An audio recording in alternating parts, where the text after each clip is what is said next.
तो इस मूवी के स्टार्ट होते ही हमें अब तक की स्टोरी दिखाई जाती है, जहाँ पर हम ये देखते हैं कि ह्यूमंस ने इंसानों के दिमाग को तेज करने के लिए एक वायरस को क्रिएट किया था, और जिन साइंटिस्टों ने उसे क्रिएट किया था उन्होंने उस वायरस को टेस्ट करने के लिए उससे पहले मंकीज के ऊपर अप्लाई किया था। लेकिन एक बार एक एक्सपेरिमेंट के दौरान ही वो वायरस फैल जाता है, जिसके बाद हम ये देखते हैं कि उस वायरस की वजह से जितने भी मंकीज और एप्स होते हैं वो तो बहुत समझदार हो जाते हैं, लेकिन उससे हटकर जितने भी ह्यूमंस होते हैं उन सब के अंदर भी ये वायरस बहुत तेजी से फैलता है, और ये वायरस एक एक करके उन सारे इंसानों की जान ले लेता है। और इसके साथ ही ऐसे बहुत ही कम लोग होते हैं जो कि इस वायरस से इम्यून होकर इससे बच पाते हैं, लेकिन वो जो बचे हुए लोग होते हैं उनके अंदर भी इस वायरस का म्यूटेशन हो जाता है। इसीलिए धीरे धीरे करके बचे हुए ह्यूमंस का दिमाग भी खराब होने लगता है, और बेसिकली उनके सोचने समझने की शक्ति खत्म हो जाती है। इसीलिए उसके बाद से ह्यूमंस ना तो बोल पाते हैं, ना ही चीजों को समझ पाते हैं, और ना ही पहले की तरह समझदार रह पाते हैं। मतलब कि अब दुनिया ऐसी बन जाती है जिस दुनिया में ह्यूमंस जानवर जैसे हो जाते हैं, और जो मंकीज एंड एप्स होते हैं वो सभी इंसानों की तरह बुद्धिमान हो जाते हैं। अब ये सारी कहानी थर्ड पार्ट तक दिखाई गई है, जहाँ पर उस मूवी के एंड में हम ये भी देखते हैं कि वहाँ सभी बंदरों के लीडर सीजर की मौत हो जाती है। सो इसीलिए बात करें इस मूवी की, यानी कि kingdom of the planet of the apps की, तो इसकी कहानी उसी इवेंट के 300 साल बाद से स्टार्ट होती है। हम ये देखते हैं कि 300 साल बाद दुनिया काफी बदल चुकी है, और दुनिया एक ऐसी दुनिया बन चुकी है जहाँ पर ह्यूमंस स्टोन एज की तरह रह रहे हैं, यानी कि वो बिल्कुल आदिवासी जैसे हो चुके हैं, और जो बंदर है उन्होंने सभ्यता बसा ली है, इसीलिए वो सब एक साथ मिलकर रह रहे हैं। यहाँ पर हम एप्स के एक बहुत बड़े कबीले को देखते हैं जो कि एक साथ मिलकर जंगल में रहता है, और ये सब लोग जंगल में ठीक उसी तरह से रहते हैं जिस तरह से हमने सीजर के टाइम पर रहते हुए देखा था। इसके आगे हम अपनी कहानी के एक मेन कैरेक्टर से मिलते हैं जिसका नाम है नोआ। नोआ भी इन्हीं सारे एप्स का मेंबर है जो कि जंगल में रहते हैं, और वो बेसिकली इन जंगल में रहने वाले एप्स के लीडर का बेटा है। यहाँ पर हम नोआ के कुछ दोस्तों को भी देखते हैं जो कि होते हैं सूना और अनाया। मूवी के शुरुआती सीन्स में हम ये देखते हैं कि नोआ, सूना और अनाया तीनों मिलकर एक ऊंची जगह पे चढ़ के बांस के अंडे इकट्ठा करते हैं, और जब उन्हें अंडे मिल जाते हैं तब वो अपने जंगल में वापस आ जाते हैं। वहाँ आकर हमें पता लगता है कि यहाँ पर जितने भी जवान बंदर है उन सभी के पास उनके अलग अलग बाज है, और ये सारे बाज उनके पालतू हुआ करते हैं। अब असल में जब इनके कबीले से कोई भी एप जवान हो जाता है तब उसे भी एक बाज का अंडा दिया जाता है, और जब उस अंडे से बाज फुटकर बाहर आता है तब उस एप को उसकी हिफाजत करनी होती है, उसे पालना पोसना होता है, उसकी ट्रेनिंग करवानी होती है, एंड देन जाकर वो उसे एज अ पेट यूज कर सकता है। इसके साथ ही हम ये भी जानते हैं कि ये सभी अपने बाज को कंट्रोल करने के लिए एक स्पेशल टाइप का गाना गाते हैं, और इस तरह का गाना गाने में यानी कि ऐसा साउंड निकालने में नोआ के फादर यानी कि इनके पूरे कबीले के लीडर सबसे एक्सपर्ट है। अब कहानी में आगे हम ये देखते हैं कि जब नोआ अपने अंडे को हासिल करके उसे अपने पास हिफाजत से रखता है, तब एक दिन रात को अचानक से उसके पास एक ह्यूमन लड़की आती है, और वो बेसिकली नोआ के कबीले में खाने की तलाश में आती है। लेकिन जब नोआ उसे देख लेता है तब वो वहाँ से भागने की कोशिश करती है, जिस वजह से उसकी नोआ से झड़प हो जाती है, और उस दौरान नोआ का अंडा टूट जाता है। अब अपने अंडे के टूटने की वजह से नोआ ये डिसाइड करता है कि वो जल्दी से जंगल जाएगा और जल्दी से बांस के एक दूसरे अंडे को ढूंढेगा। इसके लिए नोआ अंडा ढूंढने निकल जाता है, लेकिन जब वो जा रहा होता है तब उसे रास्ते में उसके कबीले के दो आदमी दिखते हैं, यानी कि दो एप्स दिखते हैं। वो दोनों एप्स बहुत ही बुरी हालत में जमीन पर पड़े होते हैं, और जब नोआ उनके पास जाता है तब उसे पता लगता है कि किसी ने उन्हें बहुत बुरी तरह से मारा है और अब उनकी जान जाने वाली है। नोआ जब उन दोनों से पूछता है कि आखिर ये सब उनके साथ किसने किया है, तब वो लोग नोआ को ये बताते हैं कि असल में जिस तरह से उनके बंदरों का कबीला है ठीक उसी तरह से एक और वानर कबीला है, लेकिन जैसे उनका वानर कबीला जंगल में रहता है बिल्कुल उसी तरह से ये दूसरा वाला वानर कबीला समुद्र के किनारों पर रहता है। लेकिन समुद्र के पास रहने वाले जो ये वानर हैं वो सभी हमसे बहुत नफरत करते हैं, और इसीलिए ये हमें अपना गुलाम बनाने की कोशिश करते हैं, और अगर हम इनका विरोध करते हैं तो ये हमें मार देते हैं। आगे वो नोआ को बताते हैं कि उन्हीं समुद्री वानर के कबीलों के बहुत सारे आदमी यानी कि बहुत सारे वानर उनके कबीले को ढूंढ चुके हैं, और इसीलिए वो बहुत ही जल्दी हमारे कबीले तक पहुंचकर कबीले को पूरी तरह से बर्बाद कर देंगे और हमारे लोगों को गुलाम बना लेंगे। अब ये सारी बातें जानने के बाद ही नोआ सीधा अपने कबीले के अंदर वापस आता है, लेकिन जैसे वो वापस आता है वैसे वो ये देखता है कि उससे पहले ही दूसरे वानर वहाँ पर आ चुके हैं और उन सब ने उसके कबीले को आग लगा दी है। इसके साथ ही वो लोग उसके कबीले के सभी लोगों को बहुत मारते हैं और उन सभी को बांधकर अपना गुलाम बना लेते हैं। साथ ही साथ वो लोग नोआ के फादर पर भी अटैक करते हैं। ये देखकर नोआ अपने फादर को बचाने जाता है, लेकिन वो लोग नोआ को धक्का देकर सीधा नीचे गिरा देते हैं, जिसके बाद नोआ सीधा झाड़ियों में गिर जाता है, एंड देन वो लोग उसके फादर को जान से मार देते हैं। और वो लोग उसके फादर को इसीलिए मारते हैं क्योंकि उसका फादर उस पूरे कबीले का लीडर होता है। इसके बाद जंगल के सारे वानरों को सीधा समुद्र के वानरों के पास ले जाया जाता है और उन सभी को समुद्री वानर के लीडर का गुलाम बना दिया जाता है। इसके अगले दिन जब नोआ की आंखें खुलती है तब वो ये देखता है कि उसके पूरे कबीले को जला दिया गया है, साथ ही उसके फादर भी मर चुके हैं एंड उसके कबीले के सारे लोगों को बंदी बनाकर ले जाया गया है। इसके आगे वो अपने फादर का अंतिम संस्कार करता है और इसके लिए वो अपने फादर को जमीन के अंदर दफना देता है, एंड फिर इसके बाद ही वो एक कसम खाता है कि वो समुद्री वानर के लीडर से अपने फादर की मौत का बदला लेगा और अपने सारे साथियों को छुड़ा कर लाएगा। इसके लिए वो उन सारे बंदरों की तलाश में जंगल जाता है। जंगल जाकर नोआ की मुलाकात एक ओरंगुटान से होती है और ये वाला ओरंगुटान बिल्कुल मॉरिस की तरह दिखता है, बस मॉरिस और इसमें थोड़ा सा अंतर होता है। लेकिन इस वाले ओरंगुटान का नाम राका होता है, लेकिन ये भी मॉरिस की तरह काफी अच्छा और इंटेलिजेंट होता है। यहाँ पर राका के पास कई सारी किताबें होती है, जिन्हें देखकर नोआ राका से पूछता है कि आखिर ये सब क्या है, जिस पर राका उसे बताता है कि ये सारी किताबें हैं और इनके अंदर कई सारे अक्षर और चिन्ह बने हैं और उन सबका कुछ न कुछ मतलब है। अब यहाँ पर मैं आपको बता दूं कि ये लोग किताबों को नहीं पढ़ सकते हैं, लेकिन ये जो राका होता है वो नोआ को बताता है कि सालों पहले ऐसे वानर हुआ करते थे जो कि इन किताबों को भी पढ़ पाते थे और किताबों को पढ़ने वाले वानर सीजर के समय में हुआ करते थे। अब सीजर का नाम सुनते ही नोआ राका से पूछता है पूछता है कि आखिर सीजर कौन है, जिस पर राका नोआ को बताता है कि सीजर वो पहला ऐसा वानर था जिससे उन सारे वानरों के विकास की शुरुआत हुई थी। सीजर एक महान वानर था और उसने वानरों की सभ्यता बसाई थी। उसकी वजह से सभी वानर बोल पाए थे, सभी के दिमाग का विकास हुआ था और तो और सीजर ने वानरों का राजा बनकर सभी का उद्धार भी किया था। इसके साथ ही सीजर का ऐसा माना था कि एक वानर को दूसरे वानर को कभी नहीं मारना चाहिए। अब इसके बाद राका और नोआ काफी अच्छे दोस्त बन जाते हैं और इसीलिए वो दोनों साथ मिलकर खाना खाते हैं। लेकिन जब वो दोनों खाना खा रहे होते हैं उसी टाइम पर उनके पास वो लड़की आती है जिस लड़की ने नोआ से टकराकर उसका अंडा फोड़ दिया था। यहाँ पर उस लड़की को देखकर नोआ उस पर गुस्सा होता है, लेकिन राका उसे रोक देता है और वो उससे कहता है कि महान सीजर इंसानों से प्यार करते थे और इसीलिए हम वानरों को भी इंसानों से प्यार करना चाहिए, न कि उन्हें डांटना चाहिए। इसके लिए राका उस लड़की को कुछ खाना देता है, जिसके बाद जब वो लड़की खाना खाती है तब वो उन दोनों की दोस्त बन जाती है। यहाँ पर राका नोआ को ये भी बताता है कि कोई समय ऐसा भी था जब इंसान भी बोल पाते थे, उनके पास भी बुद्धि होती थी और वो भी सभ्यता से बड़े सभ्य तरीके से रहते थे। लेकिन अब इंसानों में बहुत परिवर्तन हो गया है, वो अब बिल्कुल जानवरों की तरह रहते हैं और अब तो उनके अंदर बुद्धि भी नहीं होती है। अब इसके बाद ये दिन बीत जाता है, जिसके बाद अगले दिन नोआ, राका और वो लड़की तीनों मिलकर जंगल में आगे जाते हैं। जंगल में आगे जाकर उन्हें कई सारे और इंसान दिखते हैं और वो इंसान बेसिकली देखने में आदिवासी जैसे होते हैं और वो सब जंगलों में खाना ढूंढ रहे होते हैं। लेकिन उसी टाइम पर हम ये देखते हैं कि वहाँ पर दूसरे कबीले के वानर आ जाते हैं और वो लोग इंसानों को जान से मारने लगते हैं, क्योंकि ये दूसरा कबीला इंसानों से नफरत करता है। हालांकि नोआ और राका दोनों मिलकर यहाँ से उस लड़की को बचा लेते हैं और उसे दूर ले जाते हैं। वहाँ से सुरक्षित आने के बाद ही वो लड़की उनसे बात करती है और वो उन दोनों को बताती है कि उसका नाम मे है। ये देखकर राका चौंक जाता है और वो ये बोलता है कि आखिर ये लड़की बोल कैसे सकती है। बट ये सुनकर मे उन दोनों को बताती है कि वो असल में बाकी इंसानों से काफी अलग है, क्योंकि उसके अंदर न सिर्फ बुद्धि है बल्कि इसके साथ ही वो बोल भी सकती है और तो और उसे कपड़े पहनने का भी ढंग है। साथ ही साथ वो उन्हें ये भी बताती है कि वो जिस इंसानों के झुंड में रहती थी उस इंसानों के झुंड में काफी समझदार लोग थे, लेकिन वो दूसरे कबीले के वानर जिन्होंने आज हमला किया था उन्होंने मेरे कबीले पर हमला करके मेरे कबीले के सारे लोगों को मार दिया और इसीलिए सिर्फ मैं ही जिंदा रह पाई हूँ। अब इसके बाद वो तीनों अपना सफर जारी रखते हैं और चलते चलते वो तीनों एक नदी के पुल पर आ जाते हैं। लेकिन यहीं पर हम ये देखते हैं कि दूसरे कबीले के वानर उन पर हमला कर देते हैं और इसीलिए इसी लड़ाई के अंदर राका पानी में गिरकर बह जाता है। लेकिन नोआ और मे जो होते हैं वो दोनों पकड़े जाते हैं, इसीलिए उन दोनों को पकड़कर सीधा समुद्री वानर के सरदार के पास लाया जाता है। यहाँ पर आने के बाद हम ये देखते हैं कि ये जो वानरों का दूसरा कबीला है ये पूरी तरह से पानी के बगल में रहता है और इन्होंने अपने इलाके में समुद्र के पानी को रोकने के लिए एक बड़ी सी दीवार बना रखी है। इसके साथ ही इन सभी वानरों का जो सरदार है उसका नाम है प्रॉक्सिमस सीजर, लेकिन ये बहुत क्रूर है, यानी कि ये बहुत ज्यादा निर्दयी है, क्योंकि ये सभी इंसानों से बहुत नफरत करता है और उन्हें देखते ही मार देने का हुक्म देता है। साथ ही ये बाकी के सारे वानरों को भी अपना गुलाम बनाना चाहता है और ये ऐसा चाहता है कि जितने भी वानर हो वो सब के सब उसकी गुलामी करके रहें और वो सारे वानरों के ऊपर हुकूमत करें। मतलब कि बेसिकली प्रॉक्सिमस सीजर का बिहेवियर कोबरा जैसा होता है और वैसे इसके नाम में सीजर तो होता है, लेकिन एक्चुअली में ये असली वाले सीजर से बहुत अलग होता है। इसके साथ ही हम ये भी जानते हैं कि इन सब का सरदार जो होता है यानी कि प्रॉक्सिमस सीजर वो ह्यूमन हिस्ट्री के बारे में काफी कुछ जानता है और उसे पहले के समय में क्या क्या हुआ ये सब कुछ पता होता है। इसके साथ ही उसके पास में एक बहुत बड़ा शिप होता है जिसके अंदर काफी बड़ा बंकर होता है और उस बंकर में इंसानों के बहुत सारे हथियार होते हैं और पावरफुल टेक्नोलॉजी के एडवांस गैजेट्स होते हैं। लेकिन उस बंकर का दरवाजा बंद होता है और इसीलिए वो अपने सारे गुलामों की मदद से उस दरवाजे को खोलने की कोशिश करता है, लेकिन रोज कोशिश करने के बाद भी वो दरवाजे को खोल नहीं पाता है। लेकिन उसका ये लक्ष्य होता है कि वो किसी तरह से इस बंकर के दरवाजे को खोल ले ताकि उस बंकर के अंदर जितने भी हथियार और पावरफुल गैजेट्स हैं वो उन सभी को हासिल करके सारे इंसानों को जान से मार दे और सारे वानरों को हमेशा के लिए अपना गुलाम बना ले और फिर वो अल्टीमेटली पूरी दुनिया के ऊपर शासन करे। हालांकि प्रॉक्सिमस सीजर इंसानों से इतनी ज्यादा नफरत इसीलिए करता है क्योंकि वो ह्यूमन हिस्ट्री के बारे में काफी अच्छे से जानता है और इसीलिए उसे ये भी पता होता है कि बहुत साल पहले इंसान बंदरों को पिंजरे में रखा करता था और बंदरों को इंसानों की गुलामी करनी पड़ती थी। इसीलिए प्रॉक्सिमस सीजर ऐसा सोचता है कि अगर इंसानों के पास फिर से दिमाग आ गया और वो फिर से होशियार हो गए तो वो एक बार फिर से बंदरों को अपना गुलाम बना लेंगे और इसीलिए ऐसा कुछ ना हो इसके लिए वो ये चाहता है कि वो इंसानों के हथियार को हासिल करके सारे इंसानों को खत्म कर दें ताकि उसे रोकने और गुलाम बनाने वाला कोई ना बचे।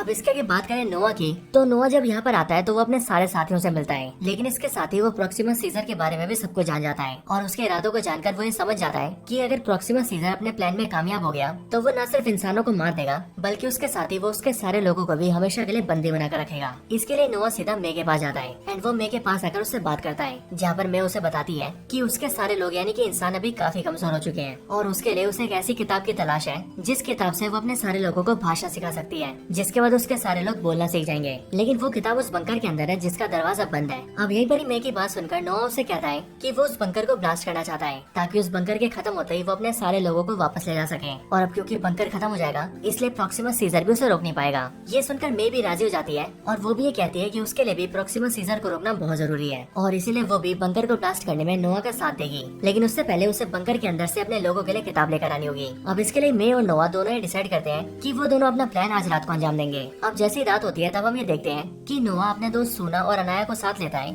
और उन दोनों और मे के साथ मिलकर वहाँ से दूर चला जाता है। जिसके बाद वो चारों मिलकर बम बना लेते हैं और उस बम को उसी दीवार के नीचे रख देते हैं जिस दीवार ने वहाँ पर समुद्र के पानी को आने से रोका हुआ था। यहाँ पर बेसिकली नोआ का ये प्लान होता है कि वो पहले मे के साथ बंकर के अंदर जाएगा, उसे जो किताब चाहिए वो उसे दिलवा देगा एंड देन फिर मे उसका साथ देगी, जिसके बाद वो लोग उस बम का इस्तेमाल करके बंकर को उड़ा देंगे। बट असल में मे का प्लान कुछ और ही होता है और इसीलिए अपने प्लान को पूरा करने के लिए मे नोआ, सुमा और अनाया के साथ मिलकर सीधा एक छोटे से खुफिया छेद के जरिए उस बंकर के अंदर आ जाती है। बंकर के अंदर आकर मे को जो किताब चाहिए होती है वो उसे मिल जाती है, लेकिन उसी दौरान नोआ और उसके साथियों को एक ऐसी किताब मिलती है जो कि बेसिकली बच्चों की एक जू वाली किताब होती है। लेकिन इस वाली किताब में वो लोग ये देखते हैं कि किताब में कई सारी ऐसी इमेजेस बनी हुई है जिनके अंदर बंदरों को पिंजरे में रखा गया है और इंसान उन्हें बाहर से देख रहे हैं। अब हालांकि नोआ और उसके साथियों को ये देखकर थोड़ा बुरा तो लगता है, लेकिन वो इस बात को इग्नोर करके मे के साथ आगे निकल जाते हैं। इसके बाद वो चारों बंकर के गेट के जरिए बाहर आ रहे होते हैं, लेकिन जैसे वो लोग बंकर का गेट खोलते हैं वैसे वो लोग ये देखते हैं कि बाहर प्रॉक्सिमा सीजर खड़ा होता है और वो भी अपने कई सारे आदमियों के साथ। उन चारों को वहाँ एक साथ देखकर प्रॉक्सिमा सीजर ये समझ जाता है कि इस बंकर के अंदर जो भी हथियार है, यानी कि जो भी हथियार उसे चाहिए, उन सबको उन चारों ने कहीं ना कहीं छुपा दिया होगा और साथ ही साथ वो चारों उसके खिलाफ कोई ना कोई साजिश कर रहे होंगे और इसीलिए उन सबसे बातें उगलवाने के लिए प्रॉक्सिमा सीजर नोआ के दोस्त सूना के ऊपर चाकू रख देता है एंड अपने आदमी से कहता है कि वो उसे मार दे। लेकिन जैसे उसका आदमी सूना को मारने वाला होता है उससे पहले ही मे उसे शूट करके मार देती है। अब इस बंदूक को देखकर प्रॉक्सिमा सीजर काफी खुश होता है और वह बेसिकली मे के सामने शर्त रखता है कि वो उसे और उसके सारे साथियों को जाने देगा, लेकिन बदले में वो ये चाहता है कि ये सारे हथियार उसे दे दिए जाएं। लेकिन मे किसी भी हालत में प्रॉक्सिमा सीजर के हाथों में हथियार नहीं आने देना चाहती थी और इसके लिए वो वहाँ से जल्दी से भागती है और सीधा दीवार के पास आ जाती है, यानी कि उसी जगह पर जहाँ पर उसने बम रखा था। और वैसे तो नोआ ने बम बनाने में मे का साथ इसीलिए दिया था ताकि वो लोग उस बम से बंकर को उड़ा सकें, लेकिन हम ये देखते हैं कि मे वहाँ पर उस बम को ब्लास्ट कर लेती है और अब क्योंकि वो बम दीवार के नीचे होता है इसीलिए उसकी वजह से वो पूरी दीवार गिर जाती है, जिस वजह से समुद्र का सारा पानी उनके पास आ जाता है और एक ही झटके में सारे बंदरों को बाहर ले जाता है और तो और वो सारा पानी बंकर के अंदर भी घुस जाता है। अब यहाँ पर हम ये देखते हैं कि नोआ के कबीले के जितने भी बंदर होते हैं उन सभी को जंगल में रहने की वजह से ऊपर चढ़ने की काफी अच्छी ट्रेनिंग होती है और इसीलिए वो लोग पानी से बचते हुए जल्दी से ऊपर चढ़ जाते हैं, जिस वजह से उन सबकी जान बच जाती है। लेकिन प्रॉक्सिमा सीजर के जितने भी आदमी होते हैं वो सब मारे जाते हैं। इसके बाद नोआ और उसके सारे साथी सबसे ऊपर पहुंच जाते हैं, लेकिन वहाँ पर हमें देखते हैं कि वहाँ पर प्रॉक्सिमा सीजर आ जाता है और वो वहाँ आकर नोआ को मारने लगता है और सभी लोगों से कहता है कि वो सब उसके गुलाम है, इसीलिए वो सब उसकी गुलामी करते रहे। बट यहाँ पर हम ये देखते हैं कि नोआ धीरे से अपने कबीले का वो वाला गाना गाने लगता है जिस गाने से वो सभी अपने बाजों को बुलाया करते थे और इसीलिए यहाँ पर जैसे ही नोआ गाना गाता है वैसे प्रॉक्सिमा सीजर के पास बहुत सारे बाज आ जाते हैं और वो सब उसे उठाकर सीधा पानी में फेंक देते हैं, जिसके बाद प्रॉक्सिमा सीजर पानी में डूब जाता है। इसके बाद नोआ अपने कबीले के सारे लोगों को लेकर अपने जंगल में वापस आ जाता है और जंगल आकर वो लोग अपने घर को एक बार फिर से बनाते हैं और पहले की तरह नॉर्मल जिंदगी जीने लगते हैं। अब यहाँ पर मूवी का फाइनल सीन आ जाता है जहाँ पर हमें देखते हैं कि नोआ मे से बहुत नाराज होता है और वो इसीलिए क्योंकि मे ने उसे धोखा दिया होता है और इसीलिए नोआ और उसके सारे साथी ये तय करते हैं कि वो लोग इंसानों के ऊपर कभी विश्वास नहीं करेंगे। इसके साथ ही वो लोग ये भी तय करते हैं कि अब से वो लोग खुद को बहुत डेवलप करेंगे ताकि वो बहुत शक्तिशाली हो सके और कोई भी उन्हें गुलाम न बना सके। अब इसके साथ ही हमें दूसरा साइड देखा जाता है जहाँ पर हम सभी मे को देखते हैं। यहाँ पर मे ने बंकर से जो किताब निकाली होती है वो उसे लेकर सीधा दूसरे इंसानों के पास चली जाती है। मे जब दूसरे इंसानों के पास आती है तब हम ये देखते हैं कि असल में वहाँ पर मे जैसे और भी कई सारे इंसान हैं, मतलब कि ऐसे इंसान जो कि बात कर सकते हैं, जिनके पास दिमाग है, बुद्धि है और वो सभी काफी इंटेलिजेंट है। एंड बेसिकली यहाँ पर ये सभी दुनिया के दूसरे कोनों में रहने वाले ह्यूमन से कम्युनिकेट करने की कोशिश कर रहे होते हैं और इसीलिए जैसे ही मे इन सबको किताब देती है वैसे वो किताब से जानकर सैटेलाइट को ठीक कर लेते हैं और दुनिया के दूसरे ह्यूमन से कम्युनिकेट करते हैं। मतलब कि यहाँ पर हमें ये दिखाया जाता है कि अभी भी दुनिया के अंदर ऐसे बहुत सारे ह्यूमंस बाकी हैं जो कि पहले की तरह बहुत ज्यादा इंटेलिजेंट है और अब उन्होंने भी साथ मिलकर इवॉल्व होना स्टार्ट कर दिया है। मतलब कि एक तरफ वानर इवॉल्व हो रहे हैं और दूसरी तरफ ह्यूमंस इवॉल्व हो रहे हैं, लेकिन इनका इवोल्यूशन इन्हें कहाँ तक ले जाएगा ये सारी चीजें हम इस फ्रेंचाइजी की अगली मूवी के अंदर पता लगेंगी। लेकिन तब तक के लिए this is the end of the video.